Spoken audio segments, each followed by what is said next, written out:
everyone, welcome to Backstory Sessions. I'm your host Matt. We hope you enjoy this episode.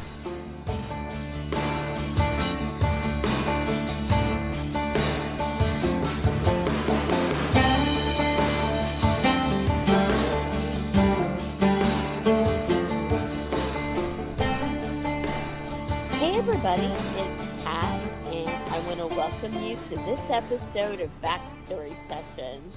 I'm joined today by my co-host, Matt. Hey, Matt. Hey, Kat. Hey, everyone. How are you? Well, Kat, so I guess this episode is about the Mystery Dinner Theater that you're involved in. Yes. So why don't you tell us a little bit about where this idea came from and how it got started? So it is, it has its own little backstory. Several years ago, there was a reporter who was the editor of Mountain Advocate, which is a newspaper of Barberville, Kentucky.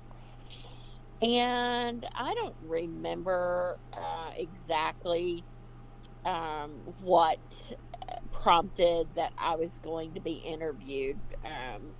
But at any rate, I was going to be in the newspaper for something. I don't know. I don't know if it was, it must have been about something I had written, a play being published or some award or something like that. Right. But none of that really matters.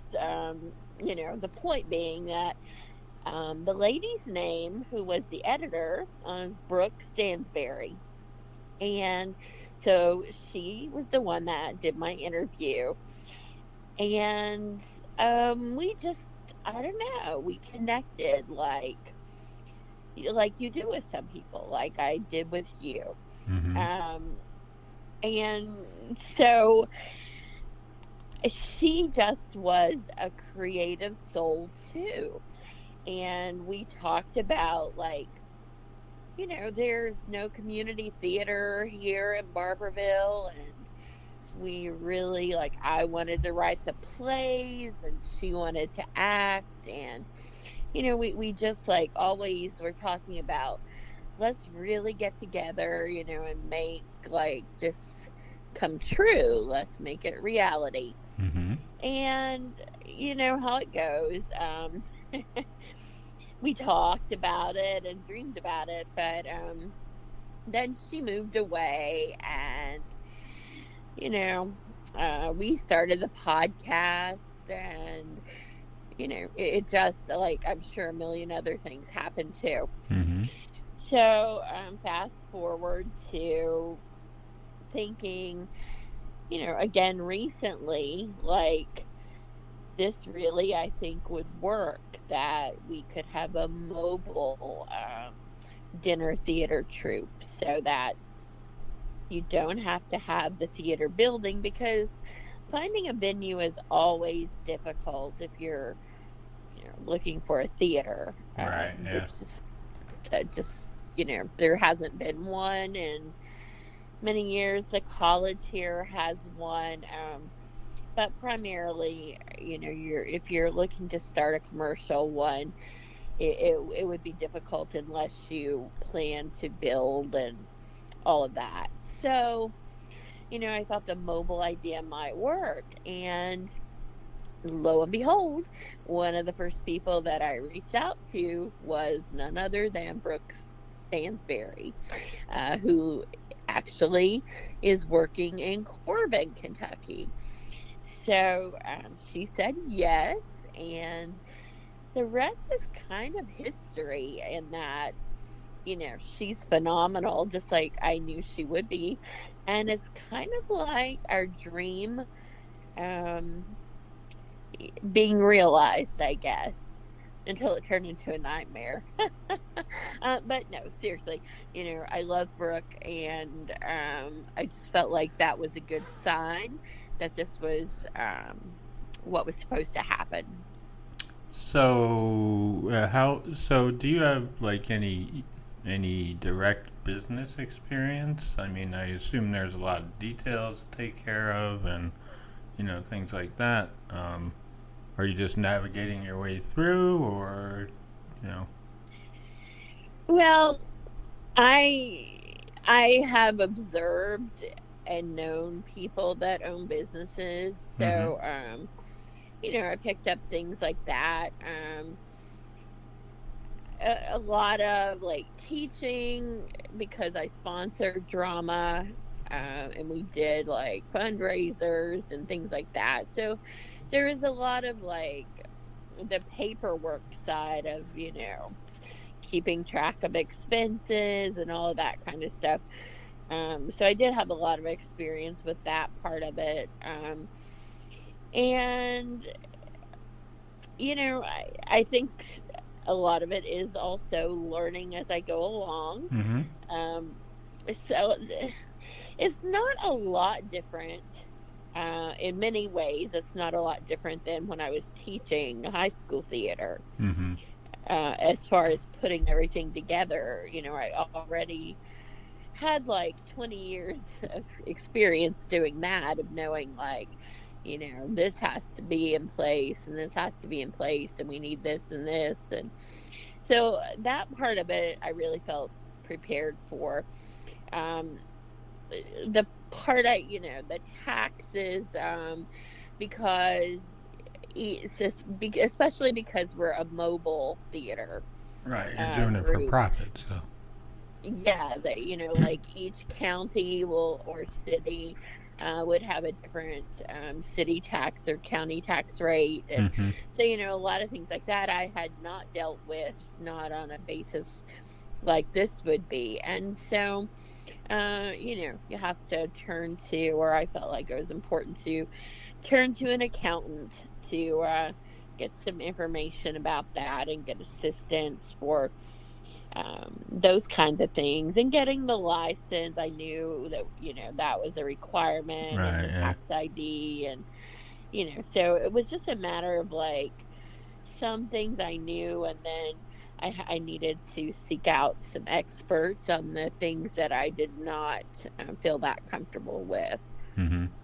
So, what about the script? Did you write that, or I mean? Okay, so the script too, like this is all like really in a way a big backstory, but the script was shortly after my 30th high school reunion. Mm-hmm. And Michael Radford, who has been my drama friend for many years, we started with Roots of the Bluegrass. We would write, that was kind of a motivator to get us to write. Mm-hmm. So we would write a play together just every year so we could enter it into the Roots contest. And so for that year, because my reunion was on my mind, I was thinking like to Michael, maybe we could write a reunion play, because there's a Sure. lot of characters in my real class. So Right. I think we could make a play. And we did. It was a full length play, so a rather large amount of time went into it, and the running time is probably 90 minutes, I would say. Mm-hmm. Um, but did not do anything with it other than, submit it in the contest, which it did not win. Um, but we, just put it away, and I'm not sure if he had looked at it, but I don't really think so, because, the next year we would write another one, and Right. so, as some writing you revisit, and some you may not for Right. long periods of time. So when I knew that this um, murder mystery kind of theater was going to, be the business, that I thought, okay, this, I could condense or adapt this script to something usable, because it had all the elements really.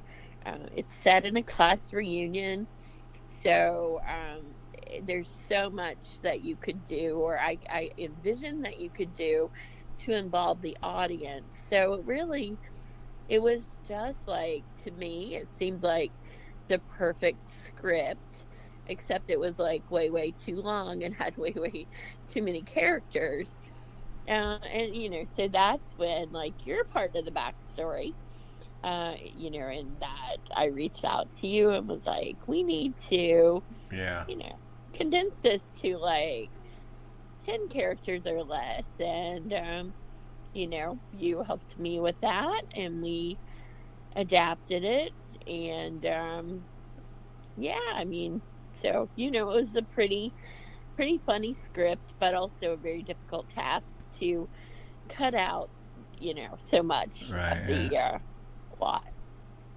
I mean, I I've talked to you a lot about it, and it's not without its controversy. Do you want to talk about that? Um, so I felt like in the discussions that we had in writing it, and when Michael and I wrote it, 12, 13 years ago, whatever it's been now, Mm-hmm. um, it was like as next to nothing as I think I have ever written, What do as you? far as controversy. Oh, So if you were to ask me to rank like everything I've ever written, in order of what I think would be most controversial to least controversial, this would have no doubt been at the bottom with the least controversy. yeah. Because one, it's comedy, strict comedy, Right. and I love writing drama more so. So it was very different for me in that way. But there was no message to it. Not that, like, in my writing, I may address controversial subjects, Right. but I don't try to influence the audience member to feel one way or the other. Like, I like to address the topic, but let the audience member decide how they feel about it. Like, Right. I don't like preachy kinds of things telling Yeah. me one way or the other what to do or feel.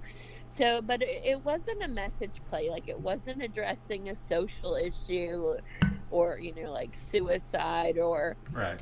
Alzheimer's, or different things that I've written about over the years, love online, just so many different things. And so this was like the least thing that I ever thought there would be an issue with. Right. So what happened? Yeah, I still ask myself that question. I think that's baffling to me. Um, I guess the only thing I could say is that the content of it was misinterpreted, and because of that misinterpretation, it did cause a lot of difficulty for everyone involved. And So let me ask you: was it someone read the play and they were offended by something in it, or was it like? so they said they were offended, yes. And I guess people can be offended at a number of things. Sure. So, I'm not going to say, no, you should not be offended, because, like, I guess everyone has their own triggers, Interpretation. Yeah. yes, for, what might be offensive. Like us talking right now could be offending some people. But, Okay. I feel like you cannot censor um, people's creativity. Like, you know, if our conversation right now was to be something that was offending someone, I feel like we should not stop having this conversation, Yeah, sure. because they can turn off the podcast, right? Right. Yeah. Exactly. So, the same with the play. Like, you don't have to come to the play Right. uh, if you feel like it offends you. Now, that's my belief, about my writing, about most people that I know that are playwrights. Especially if you get your work published, then if a school or a community theater or group wants to perform your work, but let's say there's profanity in it, for instance, Right. and they don't want profanity, then they have to write to the publisher, and the publisher will contact the playwright, and the playwright then ultimately can say, yes, um, I'll allow you to change my work and take out the profanity or whatever the situation might be. Right. Or they can say, no, you cannot perform my work unless you perform it as I've written. Hmm. Um, with some work that I've had, there have been issues like that where profanity might be, something that they wanted to remove. And so I felt like, been cooperative in those kinds of situations, because I feel like the message of the play was such that it would have been more harmful to not have the message out there. Yeah. All Um, right. I get that. yes, but with this particular play, um, there was nothing. So the thing that the person or group was saying they were offended about didn't even exist to begin with. So they had not read the play, Oh. and, um, but they had heard, and you know how that can go. Yeah. Yeah. Like a game of Um, telephone. yeah, so I did try to explain it's misinformation. I feel you should read the script. I think if you saw the play, read the script, that you might have a different feeling, because what you're describing to me is not in this play. So, um, sometimes then you are forced to make a decision. You could say, we're going forward with the play. Mm-hmm. Come, don't come. Right. Okay, that's one thing you could say. Sure. You could say, I'll make, an exception here because it's not that big of a deal. I'll make a change. Mm-hmm. So the first time, that's what I did. I agreed to, do some rewrites, and it didn't change.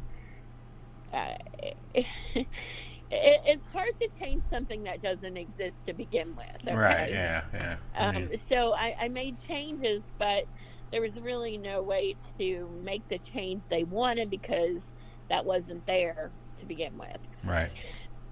So I did it. Took some time. If you're listening out there, I want you to know it did take some time. But I felt like it was okay. Right. Um, it was out there a week with the cast, and with some of the people who were unhappy. Mm-hmm. And, you know, after a week, then all of a sudden it was not okay again.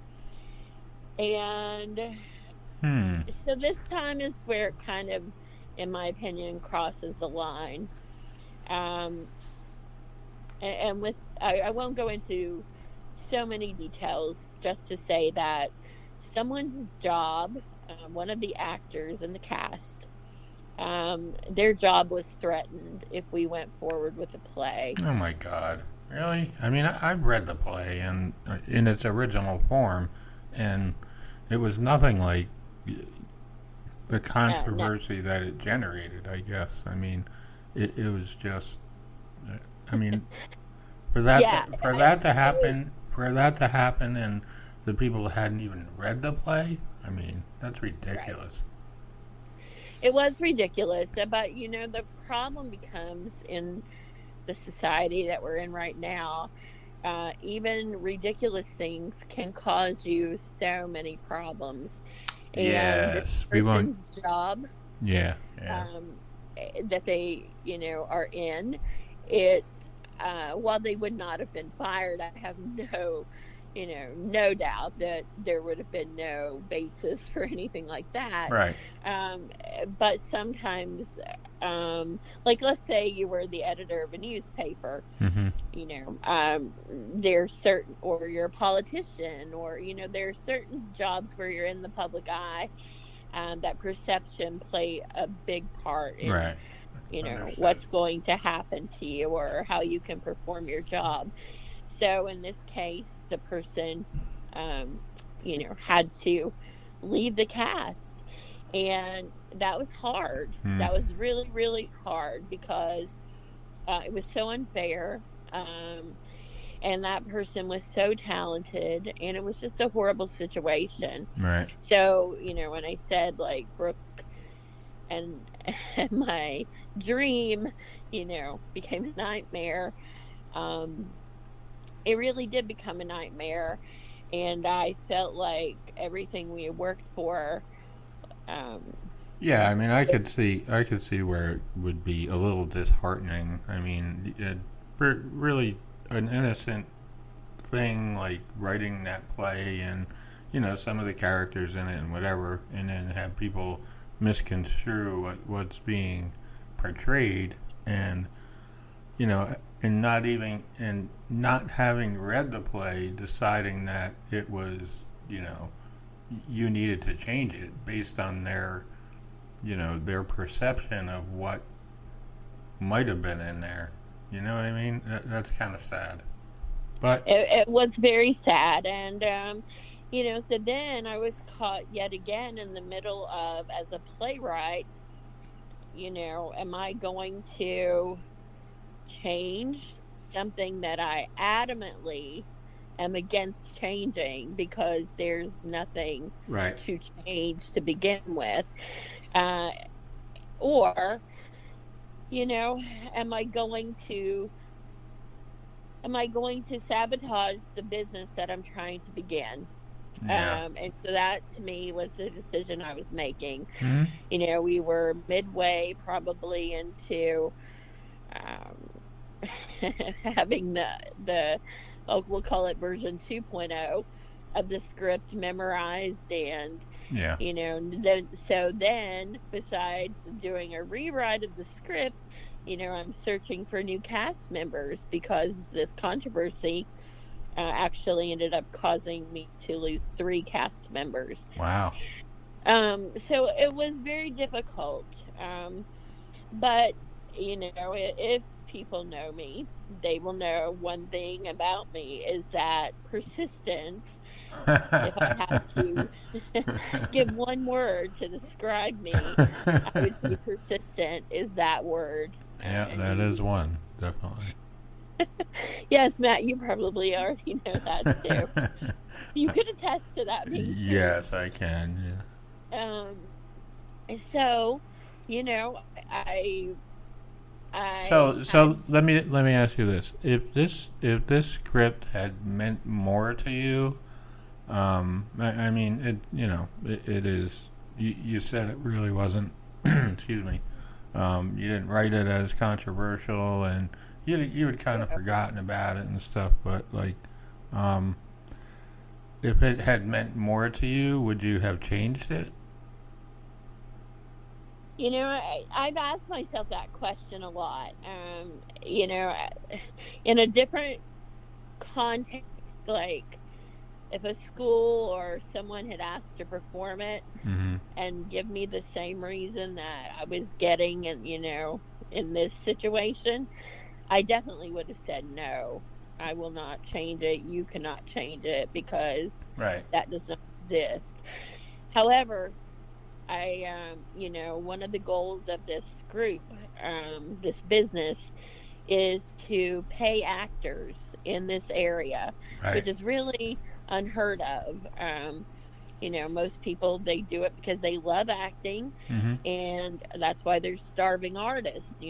Yeah. Um, So I felt like the dream of this was to bring community theater to adults because, a lot of times kids stay in theater until high school and maybe they can do it in college, and then they go off to their, real job, and that's the end of what they're able to do with acting, and then they just kind of leave that behind even though they loved it. So, to have them to have a chance, a venue to perform again, and to get some validation, that by getting paid, I thought that's the greater good here again. Okay. I mean, I want to start my business. right. So that's, that's the difficult situation. And you had half the cast saying, absolutely do not change it, even no matter. We're against being forced into Yeah. to change. And then, I had to be really just the opposite of what I normally am, and also, kind of cave into that is what it seems like. Or, if I can only write the things that someone is not offended by, then I can't write anything, because Yeah. if you show something to enough people, someone's gonna be offended at something, Right. or they're going to want to rewrite it and say, oh well, I like this part, but I would do this part differently or whatever. Right.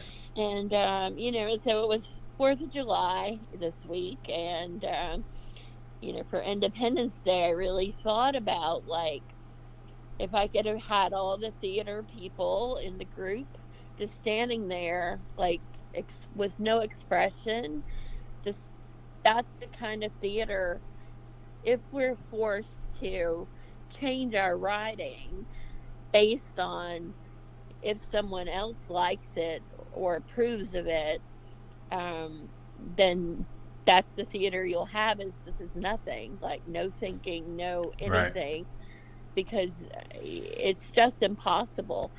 So, my message, or the way of how I truly feel, is that artists should write, create, as they see fit, and then let the market balance it out by, if you write something so offensive that no one in the area goes to it, you're not going to stay in business too long. Right. Um, so I feel like, I've had plays published. I continue to have work that's well received. So I don't have any doubts about the credibility of my writing.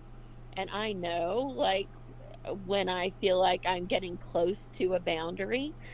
Um, so for that reason, it was ludicrous I mean, that this situation happened, yeah, and my time I just was keep, wasted. I just keep going back to the fact that they never read the play. They never read the play. So I did do another rewrite.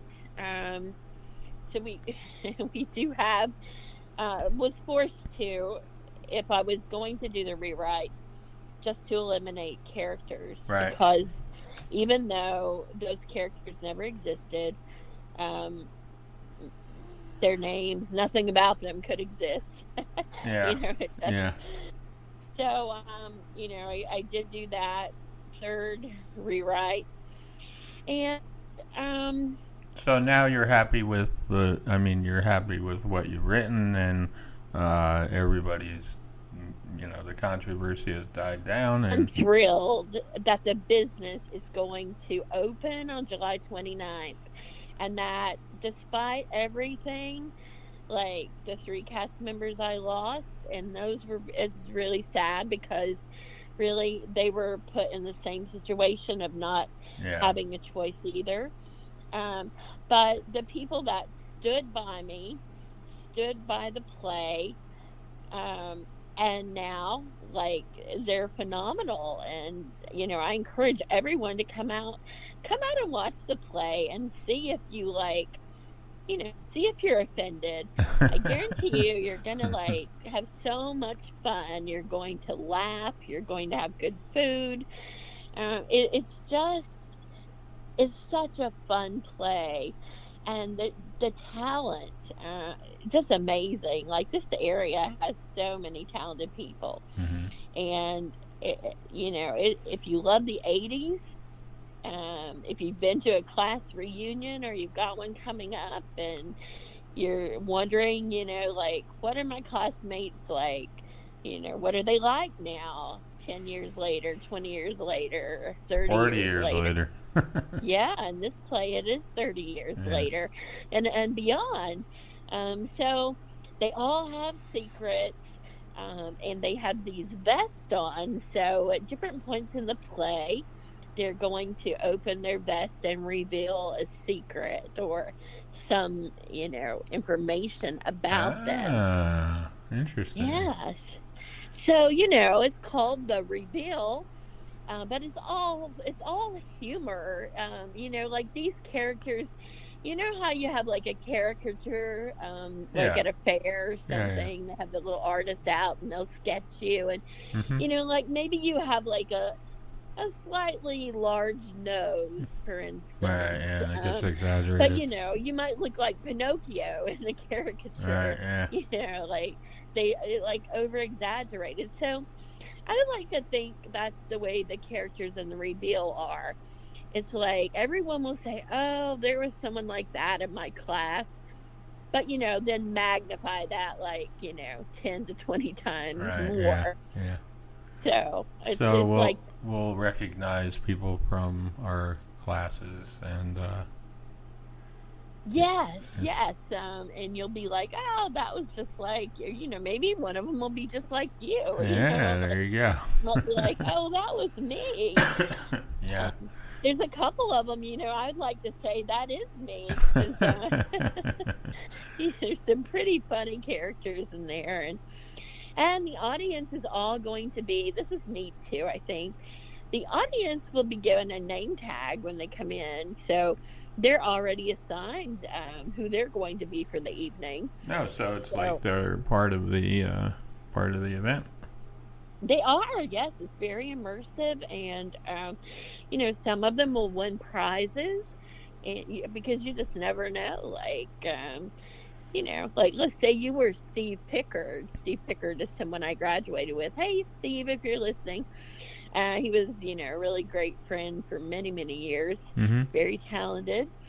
So you could be Steve Pickard, and it's just going to be really fun, and just to pretend like that everybody knows everybody from high school, and the Cool. music of the '80s. There's going to be little sing-alongs and all kinds of things that we can't reveal everything, Right. but So this is at the Pennington. oh yes. And I'm so glad today that we had Deidre Pennington with us because she's going to tell us about the history of this building. It is a beautiful building And with that's such an artistic presence. Like when you enter, you just feel like an ambiance and the spirit of like art calling out to you. That's how I felt interesting. when I first went in. So Yeah. that's in Corbin? No, where is that? Yes, so that's on South Main Oh, it's in in Corbin. Corbin, Kentucky. Okay. So tickets are on sale if you go to Eventbrite, and I'm sure we'll have a link posted for the listeners. Yep. And also, if you believe in free speech and writers writing what they want to write, and you want to be a sponsor, we'd love to have you. So we have all kinds of information about that too. But it's a beautiful project, like from start to finish, no matter the twists and turns. It's a wonderful project, and we have already like four shows of this, well, four performances on Wow. different Awesome. dates and locations of this show. So it's not going away, and at least not until it's time for the next one. Right. Yeah. Well. And I don't know, maybe drama is the way to go, because who would have thought of all the things Right. comedy would Yeah. be the Yeah. Yeah. one that gets you? I know. There you go. Well, Yeah. I just wanted to say I know this has been a dream of yours for quite a long time to start something like this, and I mean I'm only marginally involved in it, helping you do some writing and You're stuff the like. controversy problem. Yes, yes. But I I just. told you we shouldn't put that word in there. Yeah, exactly. But I just wanted to, wish you guys the best, and I hope that everything that you're setting out to do comes true for your vision. Yes, and like even more special is that some of my drama students, when they were babies or in high school, Hmm. they're adults now and they're acting in this play, and that's so special to me as well. And actually, we're going to be speaking with one of them today. Oh So, wow, that's awesome. How yes. many do you have? Do you know? I think that we said there were five from Knox County. So, How many are former students? Three. yeah, well, so some people participated in our productions when I Right. did theater in high school, but I didn't have them as a student, Oh, I see. but Okay. they would participate. So, um, at least four of them were my students, and one more was involved in Odyssey of the Mind, which is another like performing arts sponsored activity. So he is also in the play, and I'm really happy to have him too. All right, sounds awesome. So, well, let's go talk to some of the people involved and get their take on things. Yes, let's do that.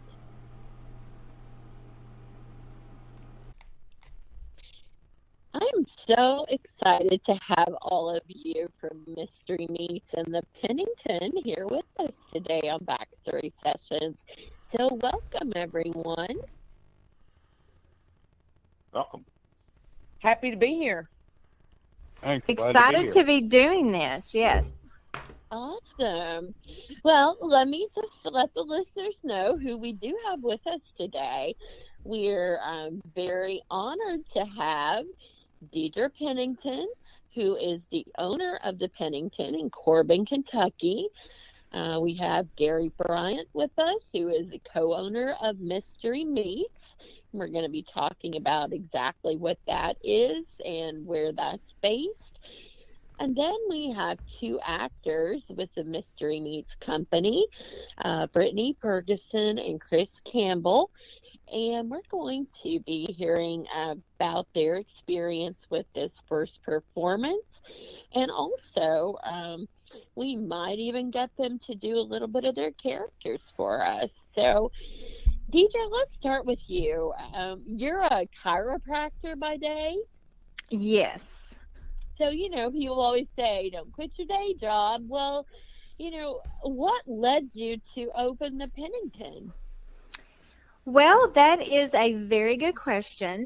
I had spoke one day with a friend of mine, and she told me that the building that the Pennington is in was up for sale, and that I needed to buy it, and that I need. She had all these great ideas. I needed to move my practice there, and all of these things, and it would be. And I went and looked at the building and was so inspired by the historic, just the aspect of the uniqueness of the building. And I think if you've been in the building, then you would know what I'm talking about, because there's lots of really historic qualities about the building that is just awe-inspiring. So I go and I look at the building, and I was just I thought I've got to do this.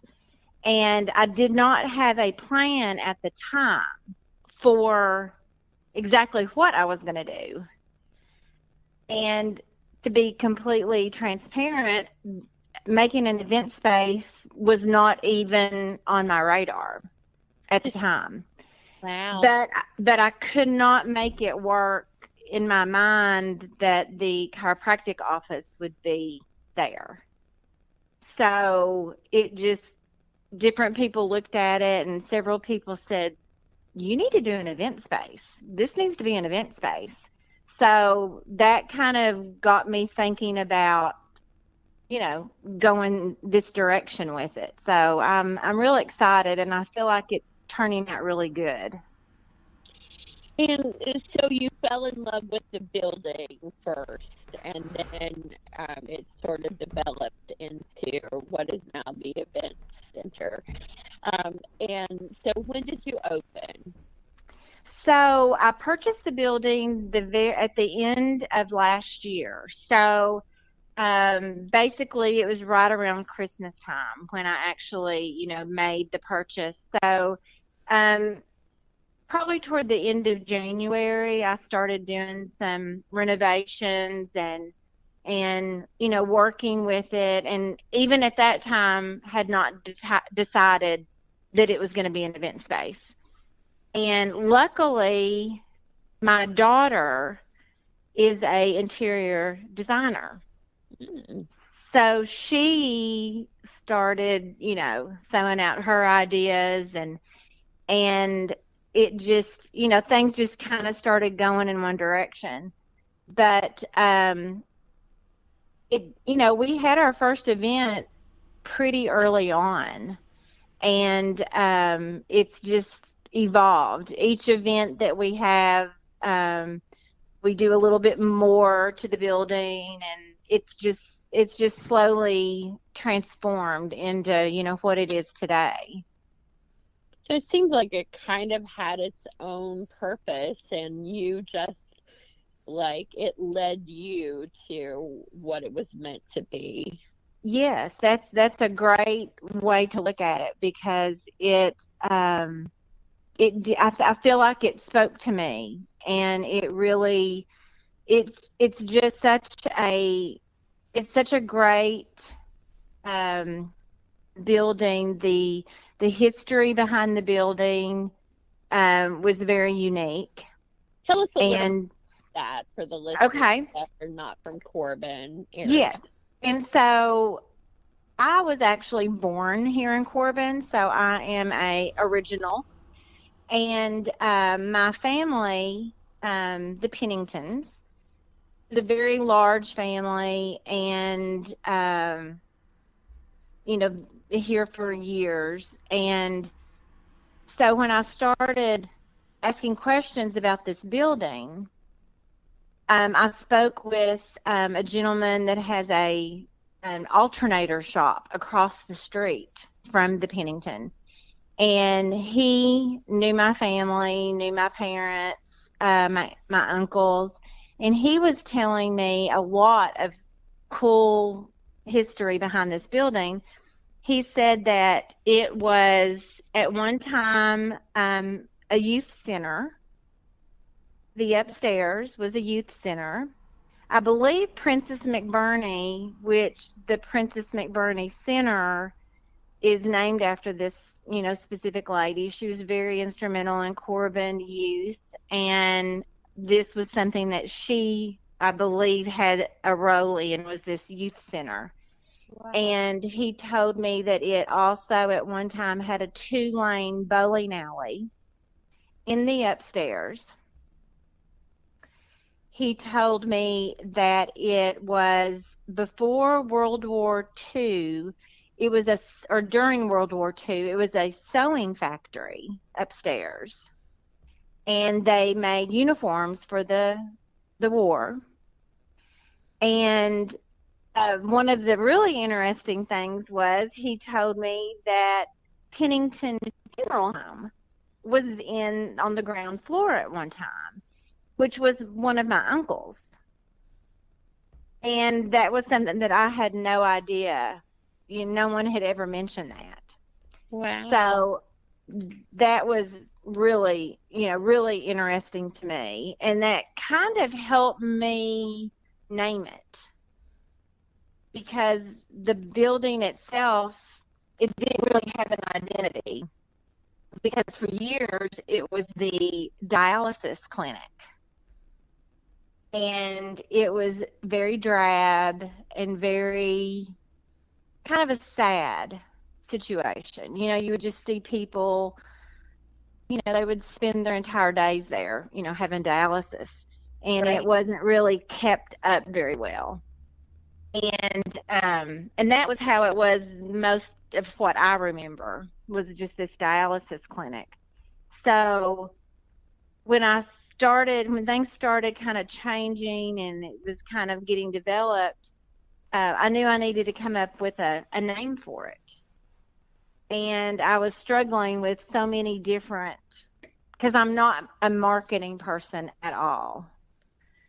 And one morning it just kind of hit me, and it was like the Pennington. That it just made perfect sense.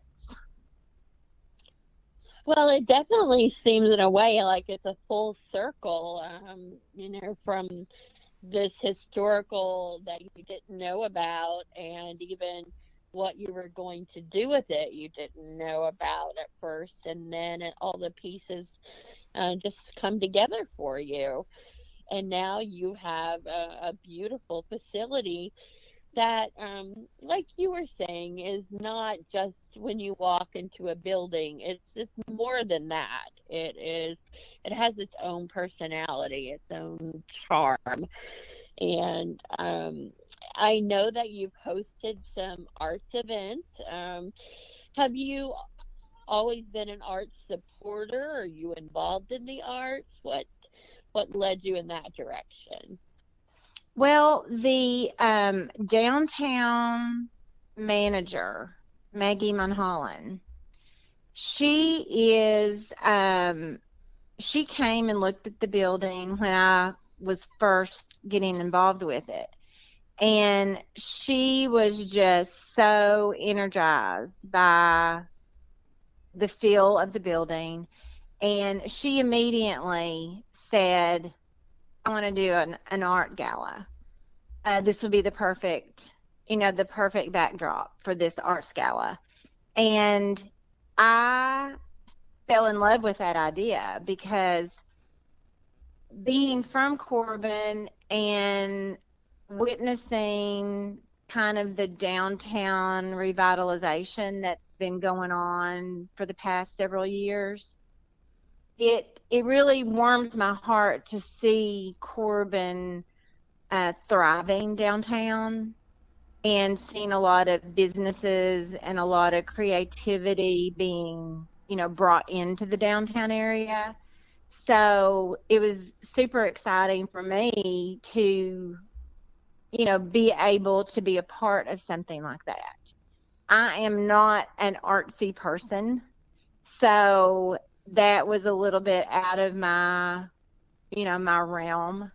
But I went down to the art gala, and all of the artists, they were just raving over how awesome the building was and how inspiring it was, and they were just so appreciative, and it really made me feel good. And I'm hopefully we can do more of those.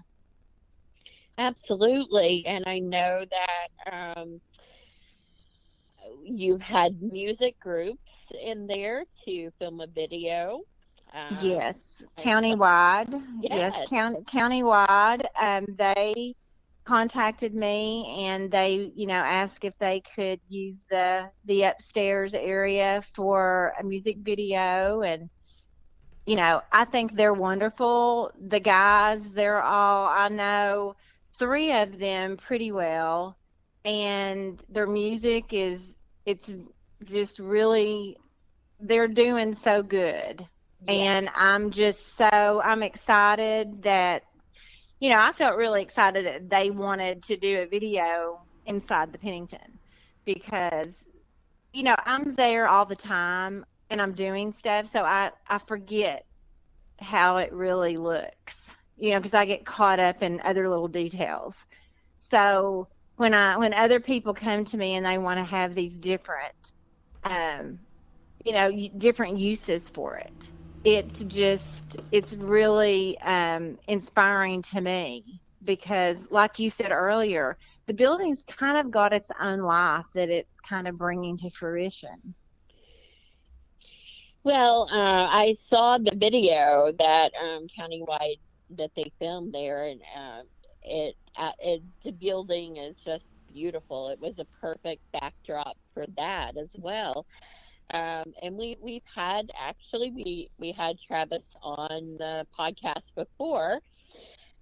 He is the self-proclaimed most handsome one, just so you'll know in the future. And we've had Evan. Evan was the first one we met. So I just loved, like, when I saw the video, it's just amazing to think that that was in Corbin, Kentucky. Because that could have been in Nashville, that could have been in a lot of places you would not have known to look at the video. It was really very beautiful and well done. So I guess that's a good way to lead into when Mystery meets you. What were your thoughts when you first heard of mobile theater possibly wanting to come there?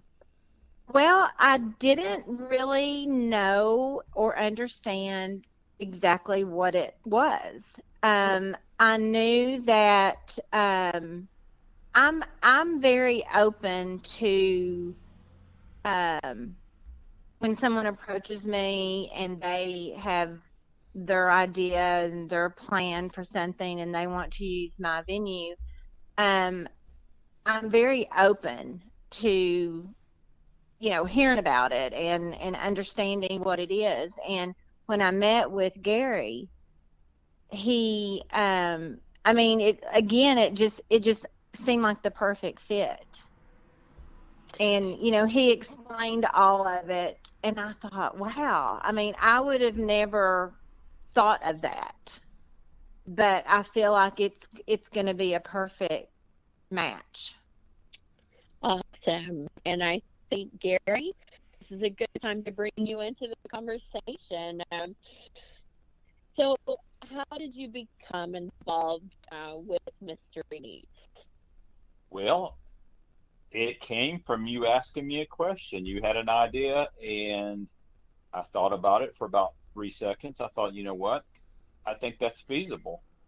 And then I started doing some math and putting things together, and I started thinking about all the possibilities that it invoked, about providing entertainment for people, and I'm all about um, adding to the community. That's very, very important to me, and I think this is something that could be a very good addition to the community.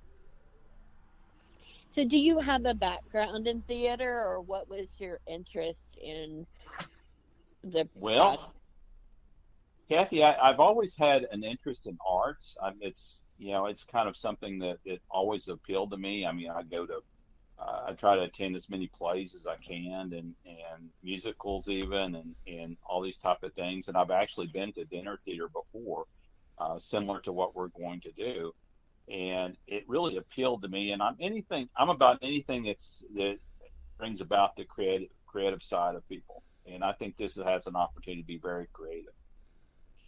Well, I think a lot of people will at first be like Deidre. So explain, how it works. Like, what is this? Well, we're actually going, I talked about before, there are three things that are really important to making this work, in my opinion. One is you have to have the right facility. I think we have that. You have to have the right food. We've been turning over every rock possible to get the best possible food that we can have for this. And you have to have a good performance. I think we have a good script, a very good script, and I think we have excellent people that are going to fill the roles in that script. And I'm just really excited about the opportunities that it brings to Corbin and eventually to the entire surrounding area. Okay, so I'm a listener. I'm out there. I'm hearing you say these things. I've heard about the building, but I'm still thinking like, okay, what is this? So what can I expect if I buy a ticket, I show up that night, and then, what's it going to be? Well, first of all, you're going to be thoroughly entertained. Um, I believe in having fun. I believe anything that you do in life should be fun. And this is certainly going to be a whole lot of fun. And we're going to make sure that you can't possibly leave there hungry.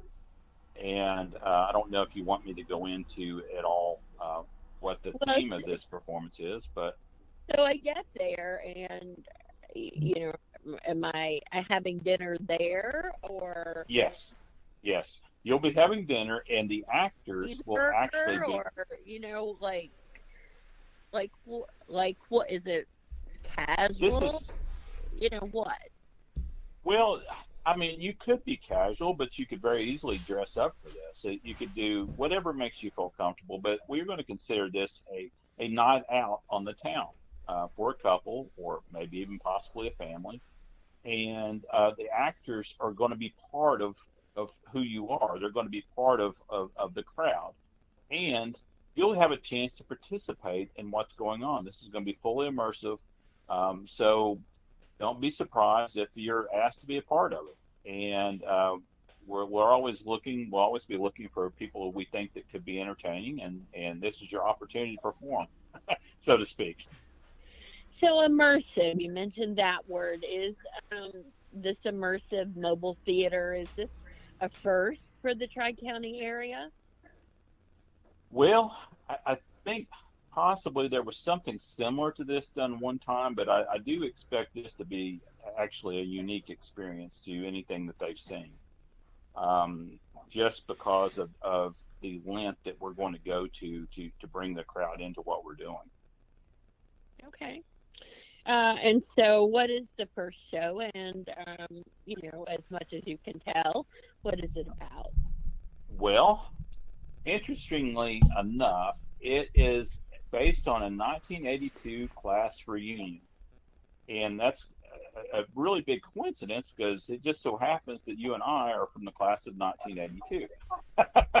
But Yeah. um, you'll have a chance to see in the actors or in the characters in this play some people that you may recognize from high school, no matter what high school you attended, and you'll see, some updates on those people, and you'll see how they interact some 30, 40 years later. I've just about lost count. I guess it's 40 years later now, but it should be a lot of fun. Okay. All right. Well, let's talk to the actors because we have two of them here with us today. Chris, you play Howard in this. So tell us a little bit about your acting background before the reveal. Well, my acting background comes from just a bit in high school, and then I moved down to the Corbin area in 2006, and I've been involved with two theater groups in London. There was a short run here in Corbin that I did a couple of shows in the dinner theater, and it seems like since I showed up in Corbin in 2016, I've done probably 25 different productions, varying from Ebenezer Scrooge to Ronald Reagan to a random background character. So I've been involved in a little bit of drama, a whole lot of comedy, and been going at it fairly regularly since about 2000, probably 7 or 8. So, what is your character in the reveal? What is Howard like? Would you say he's more like yourself or more different from your real self? There are some similarities between Howard and myself. Growing up in high school, I was a fairly smart kid. I certainly wasn't the valedictorian like Howard, and a little bit weird, probably still am. And so, when Howard and I got into our real lives, we were able to up our station in life. I certainly won't say I'm a rich man by any stretch of the imagination, but I certainly have everything I need and 99% of what I want. And Howard embodies that. He was a valedictorian, a little weird in high school. Then he got out and he got stinking rich. And that is something that Howard relies on quite a bit. And it takes up a lot of his personality in his later life. Okay. Brittany, I want to ask you a similar question because you play Terry, who is Howard's wife in the script. So, tell us about your acting background. Okay. I can say Howard and I are very similar. I grew up from a young age acting in my church. So I was always involved in any of the performances as a young girl that we did in church. Every Christmas, we do a Christmas play at my church. That led me up into high school, where from my freshman year on, I have always been a member of the drama group, drama competitions, and different acting things that we did as one of your students. Blessed to be one of your students, taught me a lot. I definitely am one that's never quite been too stage fright. So definitely a personality that is willing to kind of be out there, I guess you could say. And that is kind of similar to Terry. She does not hold her tongue. She is very much out there. Doesn't mind to let people know what she thinks. Because she is married to Howard and she is now rich, she feels just as entitled to share her opinions about things and let everyone know just how she thinks and feels. And I think that kind of embodies who I am in a person as well. Okay, and so for both of you, Chris, will again start with you. How did you get involved with this project? Well, by just like most things in my life, I just stumbled on it by happenstance. I was scrolling through Facebook, and next thing you know, a couple of my acquaintances had joined a theater group, and next thing you know, I was sending in a couple of really pretty bad audition tapes. I can't believe you cast me from those audition videos. And I just kind of, like most things in my life, I stumbled in head first and said, we'll give this a try, see how it goes. And how is it going? It's going very well. I'm having a blast, and I really think everybody's going to be tremendously entertained. Okay, same question for you, Brittany. How did you get involved? Again, another happenstance, but I definitely think this was a happenstance. Led me, I feel like, through the Lord. So I have still remained, I do things within my church, but ever since high school, I have not quite been on the stage like I would have foreseen myself being in the future. I love drama. I love performing. And after high school, we grow and we change. And I definitely was nowhere at a place in my life right now that I would have seen myself being back on the stage. But I just so happened to be, I was not on Facebook. I had no idea that this was posted on Facebook. And I had shown up at the farmer's market to get some things. Me and my children have took on chickens and raising some vegetables at my house this year, honey. So I went from theater to a farmer, baby, over the last couple of years.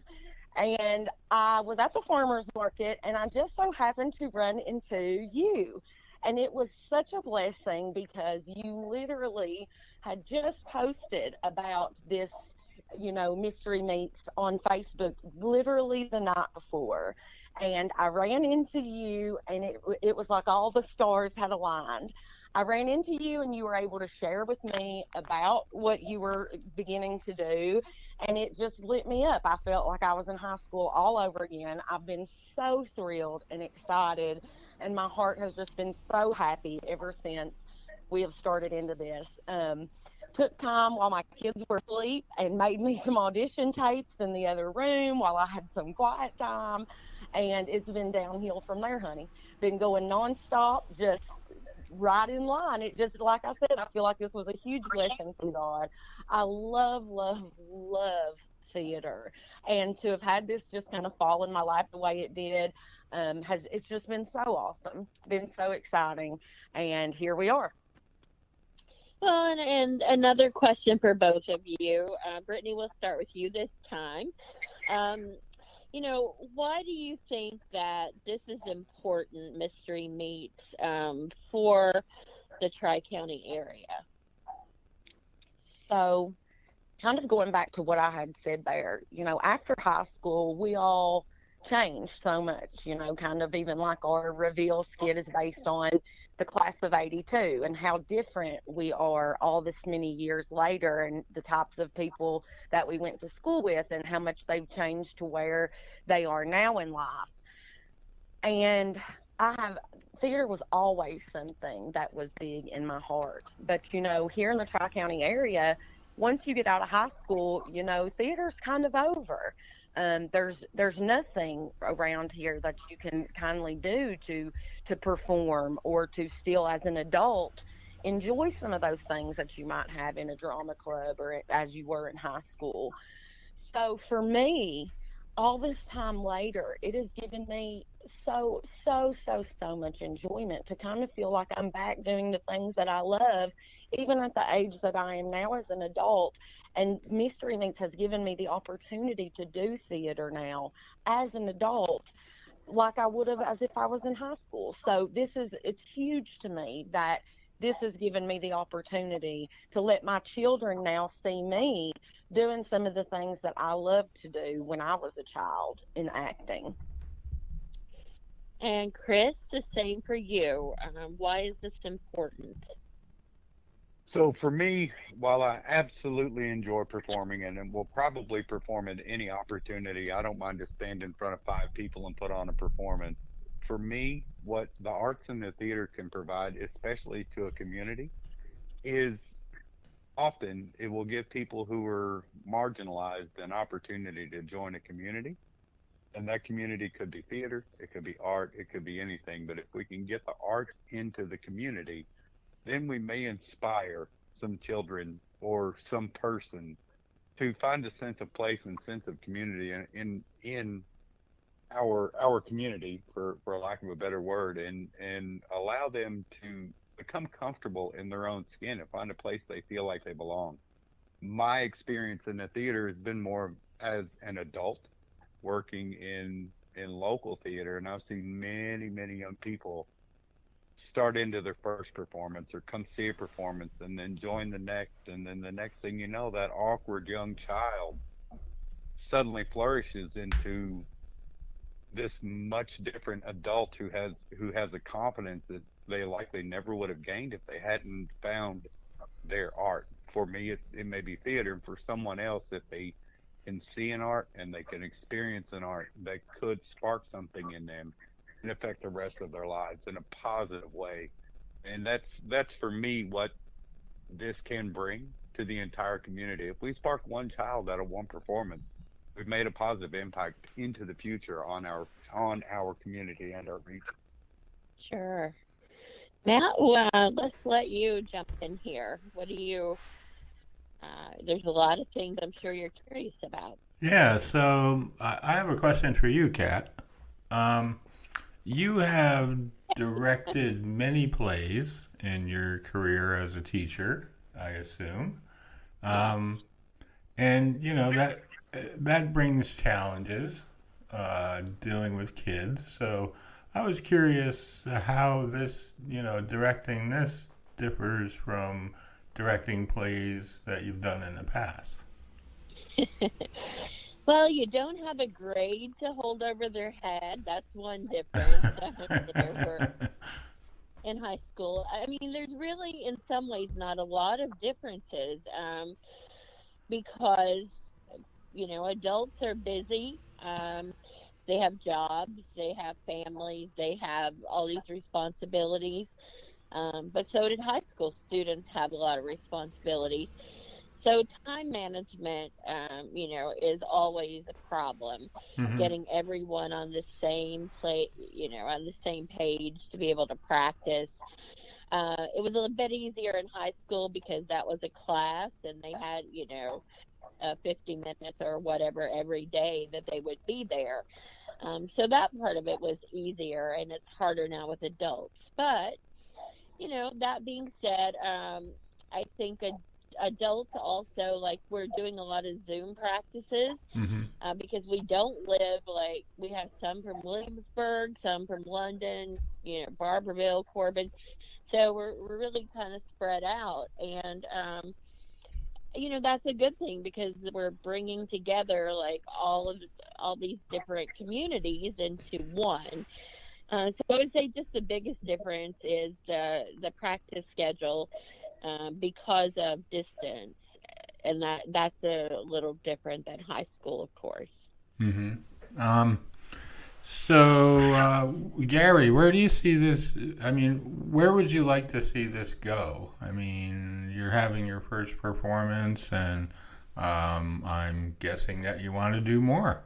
So, well, Yeah, man, I'm seeing this as a regular in Corbin at the Pennington for a long, long time, a regular running show there at the Pennington. And then I see us getting into all of these other communities in the area. I think that we could bring something to each of those. And who knows, maybe someday we have two casts. We actually have two performances going on simultaneously with two different casts. I think the sky's the limit as to what we can do. mm-hmm. I'm just really excited about it. I mean, and Kathy had asked me the question before about arts. Well, I failed to mention I've always been a writer, and that's something I've done for a long time. And I did, um, I did publish a book last year as the first thing I'd done from a writing aspect in quite some time. And I'm hoping at some point maybe I could contribute a little bit to some of these scripts, but right now Kat's got a very good handle on it, so I don't see there's a whole lot I can contribute at this point. Maybe some point. All right. Yeah, Kat, what's next? What do you got? Yeah, so well, Deidre, I wanted to come back to you just for a minute. Hearing from the actors who express what this means to them and what they feel like it can mean to the community. How do you feel hearing that about, your contribution of being a part of this with the Pennington?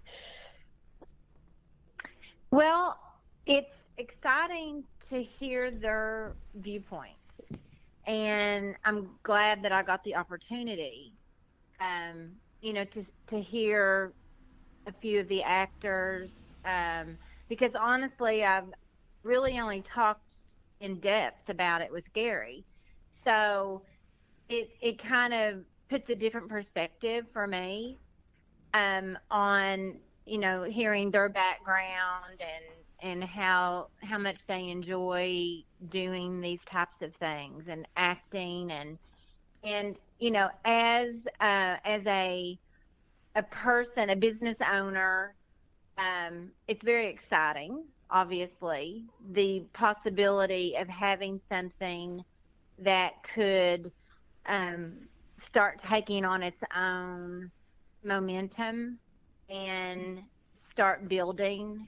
And I think that, I think the venue itself is going to add a level of distinction for the mystery meats.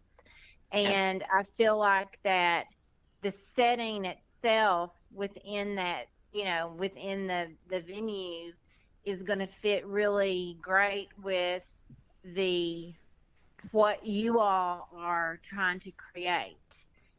And I think the passion behind these actors and actresses, that's really bringing more depth into it. So I'm there and I'm excited, and I am looking forward to, this being a long running event. I think it would be great. And I think Corbin needs more things like this to bring a diversity into downtown, things to do that are a little bit different than what people have been doing in the downtown area. Well, I think that brings us to this is going to be interesting because these two actors are very talented with improv. Don't let me down, guys, because we're going to do one right here. So I want Gary, Deidre, Matt, I want you all to think of a reason that someone in the community might give for not wanting to come to the show or for not coming to theater. And I will start with one. And Chris and Brittany, I would like you to become Howard and Terry.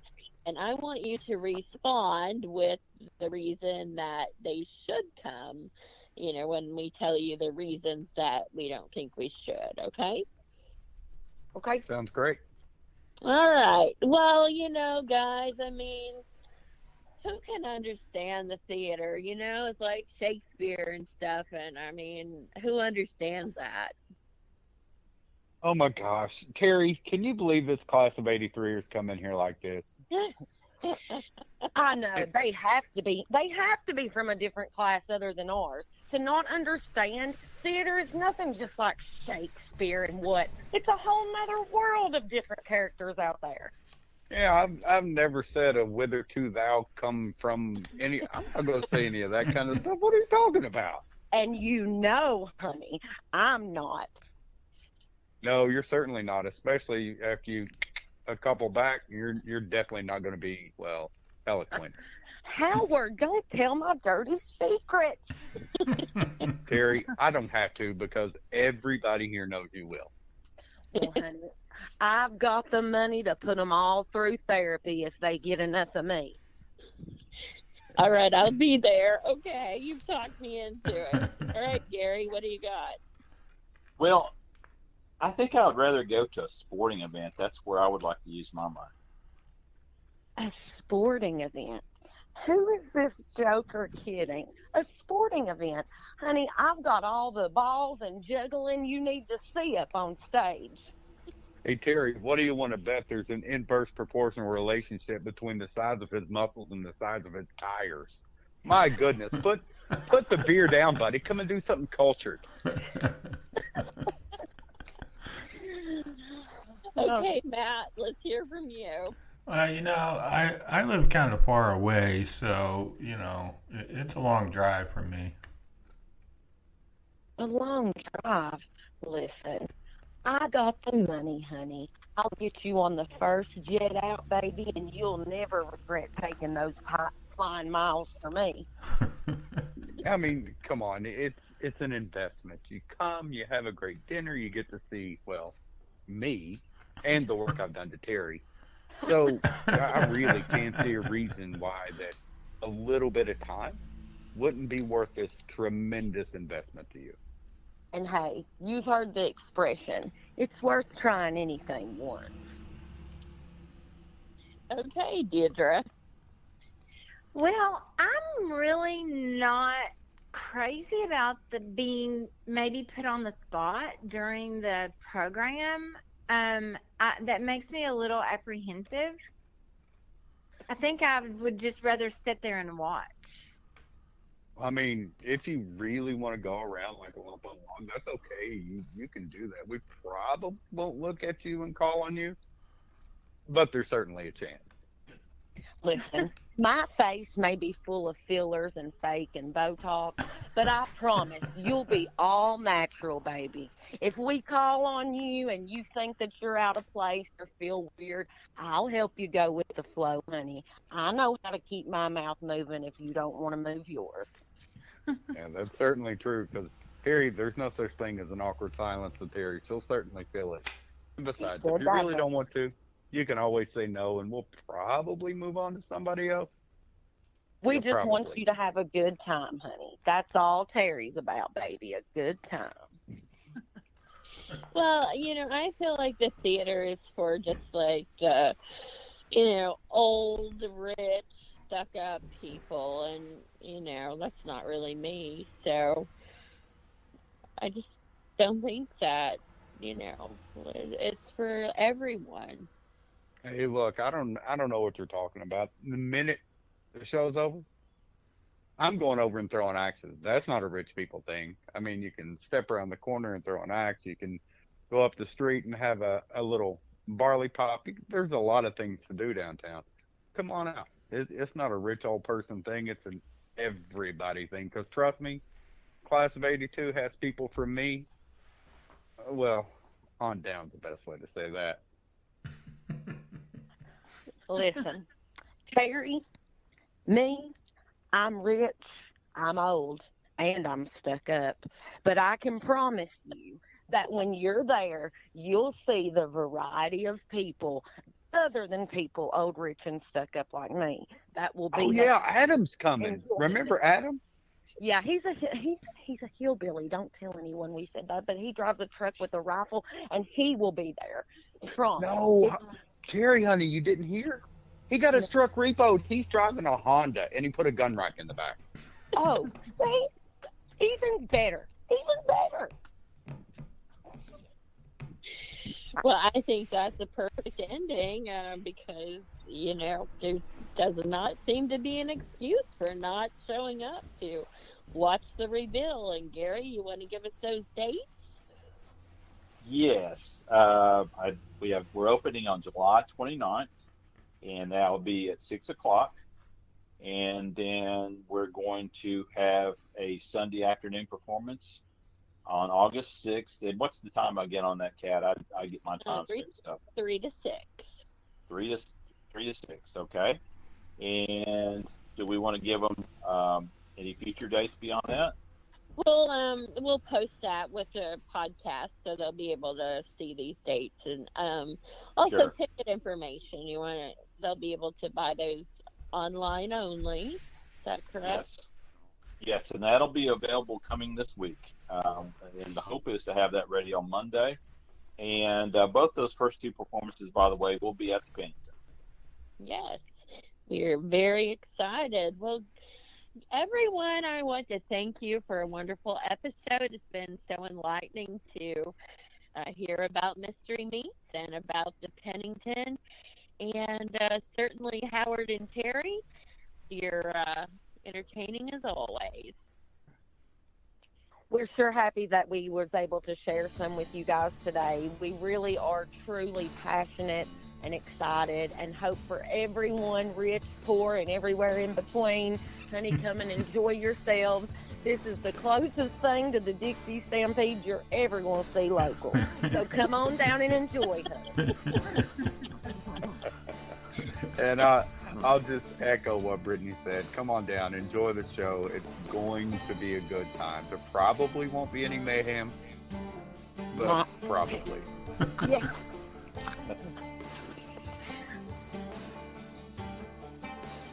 All right. Well, thank you very much, everyone.